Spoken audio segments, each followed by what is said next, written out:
we leave about 6 a.m. from the hotel we were staying by. We didn't want to go too far. We were up 6 a.m. By the time we got to that area of the beach, it was 7 a.m.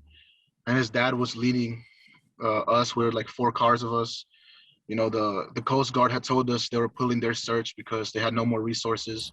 The police said they'll be out there searching the beach, but we were the only ones out there. We were the only ones looking for Elijah.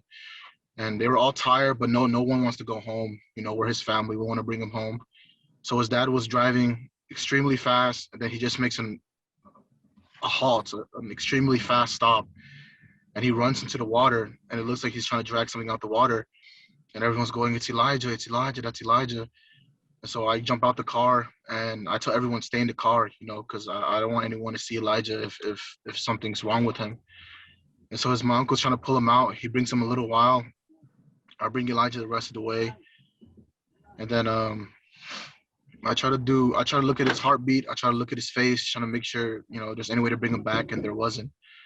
And then my uncle was just telling me, like, is there any way we could save him? Is there any way we could save him? And I told him, I don't think so. I just told him, like, please, when they get here, when your wife gets here, when Elijah's mom gets here, keep her a distance, because I did not want her to have to see her son's body. You know what I mean? And we were there maybe 30 minutes, 40 minutes before the police came. And when they came, I asked them if we could put something over him to protect my family's eyes. And they said, no, we can't do any of that. But I did it anyway. And I put something over Elijah. And we just stayed there with him on shore for 2 hours until they came to pick him up. And we followed him all the way to the examiner's office, man.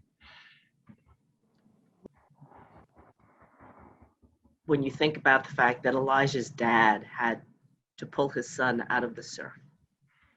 I'm very upset, very angry. They told us, everyone we talked to told us, Elijah will probably resurface 2 to 3 days later. You know what I mean? They said there's no way for us to find him. He could be all the way in Galveston by now. There's no way that we can find him. Tell us there's no hope. We're pulling out, and when he shows up, he shows up. But that's his father. That's his mother. They've been crying all night, all morning. They didn't want to leave this place without their son, and they've been praying to God that God just gives them back the body of their son, and he's the one who found Elijah. I think that's what Elijah wanted. I think he wanted his dad to find him, because we've been looking, and his dad, the first thing his dad said when he found Elijah's body was, son, I found you. And then he started thanking God that he found his son. Elijah's dad wanted everybody to know that no matter what happened, Elijah was always going to do the next right thing, because that's how good his heart was. And at his heart, he was a soldier. So if it meant putting his life on the line to save his family, Elijah was going to do it without hesitation. And he just told us to go on with the same strength that Elijah has in his heart, and the same goodness. And as the same that Elijah would do, always do the next right thing that you believe is right.